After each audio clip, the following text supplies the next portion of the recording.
Hello everyone, by the way, this is Mark and welcome back again here on our YouTube channel, Happy TV. So today we'll be discussing a guppy fish bent spine, their causes, and also how to prevent them. But before anything else, I want to introduce to you my nephew, Lyle. Really, nigga? Yeah. He wants to be also a hobbyist just like us. So can you introduce yourself? What is your name? Like Kinshin Magandam. Like Kinshin Maganda. So, do you want to be a hobbyist just like us? Yes. Alright. So, actually, he said to me that he is already a certified hobbyist because he used to squeeze all my guppy fish just like that. Alright. So start from now, Lyle will be coming with us, especially on our hobby. So hope you like it. And without further ado, let's get straight into the video. Bye Bye-bye. bye. Humans are not the only ones who can develop a bent spine. Unfortunately, fish can too. But in fact, among guppy fish, bent spine syndrome is a common disease. Guppy fish are freshwater fish that are available in many color variations, and we all know that. They have beautiful flowy tail fins and are excellent choice for novice aquarists because of their hardy nature. Guppies can be born with a bent spine or develop it in adulthood. It can be noticed as a curvature in the spine when the fish is viewed from above or the side. A bent spine in a guppies is almost always the result of either scoliosis or fish tuberculosis, and it's untreatable conditions that often requires euthanasia of sick fish. If you're keeping guppies and you're worried about the bent spine syndrome, in this video we'll cover the causes of guppy bent spine, disease outcomes, and disease prevention. Scoliosis, most commonly appearing in the larval or fry stage, and scoliosis is a deformation of the spine, whereby the spine develops an S or C-shaped curvature. It can also affect adult fish, especially female guppies that can develop it after giving birth, often because of the intense abdominal pressure that appears during this time.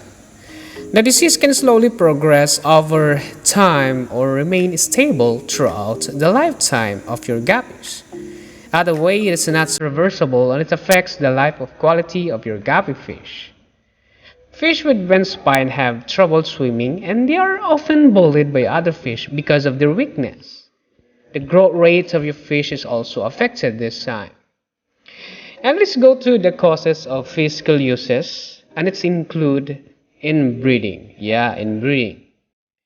In guppies without a large gene pool, inbreeding often results in fry with spinal deformities. This is especially true for new variations of guppy fish that were selectively bred for certain traits.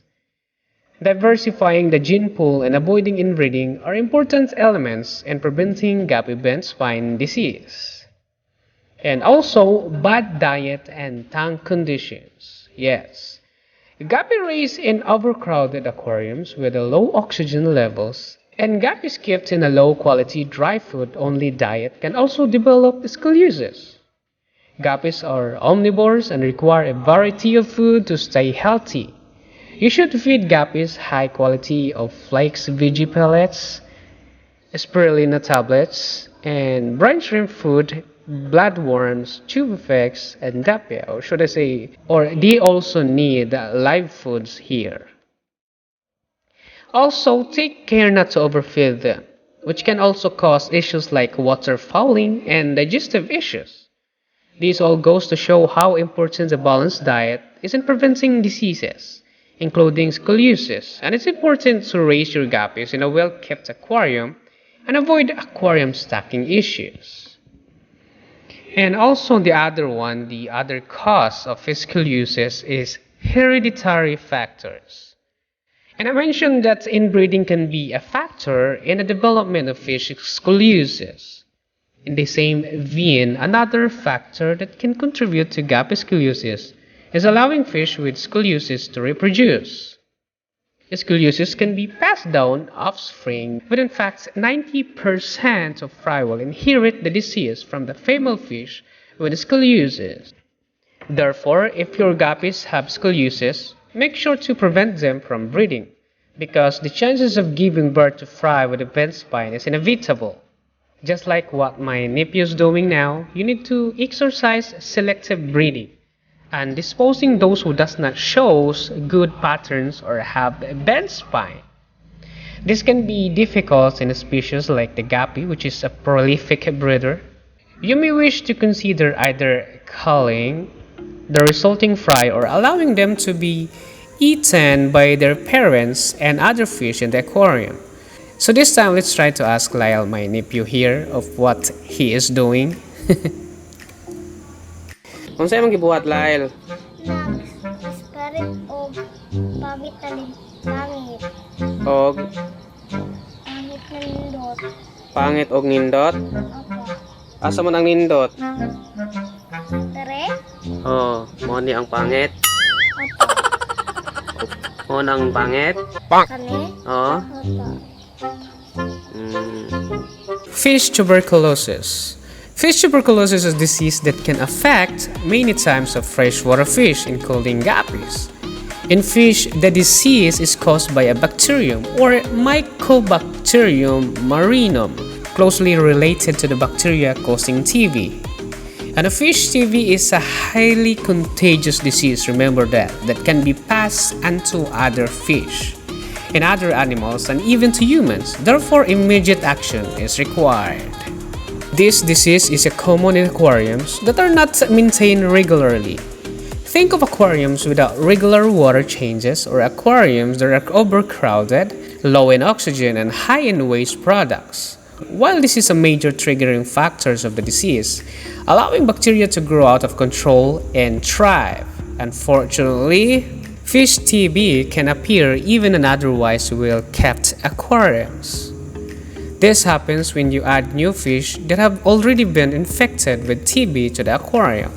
For example, if you buy them from a pet stores where they have been kept in a dirty and overstocked aquariums.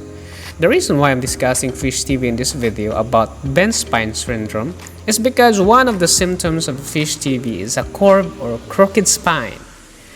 Therefore, if your guppy develops a curved spine and exhibits some or all of these symptoms, then immediate action is required. Unfortunately, the treatment methods that do exist right now, just like antibiotics such as neomycin, kanamycin, and isoniazid, not often work. The only thing to do when faced with this disease is to immediately remove fish that are sick and humanly dispose of them or euthanize them. I know it's not an easy decision to make, but it's one that can end the needless suffering of your fish, because it's extremely contagious and it's highly likely that other fish in your aquarium have already contracted it, and it's only a matter of time till they are going to exhibit symptoms. Unfortunately, disease prevention is the only efficient tool against fish TB. Making sure that your fish have a strong immune system by feeding them a healthy and a balanced diet, and being strict when it comes to water quality. And aquarium stocking and providing a stress-free environment can go a long way in preventing guppy fish from getting sick. And also, quarantining new fish for a couple of weeks before introducing them into the tank is also an important aspect in the prevention of any potentially fatal disease, including fish TB. And if after a few weeks your new fish don't exhibit any symptoms at all and look healthy, then you can introduce them to the aquarium. And in conclusion, because most cases of scoliosis can be prevented along with fish TB, it's important to make sure that your guppies are kept in optimal conditions and never add new fish to the aquarium without quarantining them first. But before you can carry out these things correctly, the first important step is sourcing your guppy fish from a reputable breeder that practices correct breeding and does not allow inbreeding between their stock. I guess guys, that's all. So thank you guys for watching this video. Hopefully this helps you how to avoid bent spine in your gupfish. And by the way, if you like this video, just give us a thumbs up and consider subscribing to get updated on our upcoming videos. Please be safe everyone. To God be the glory. Bye bye.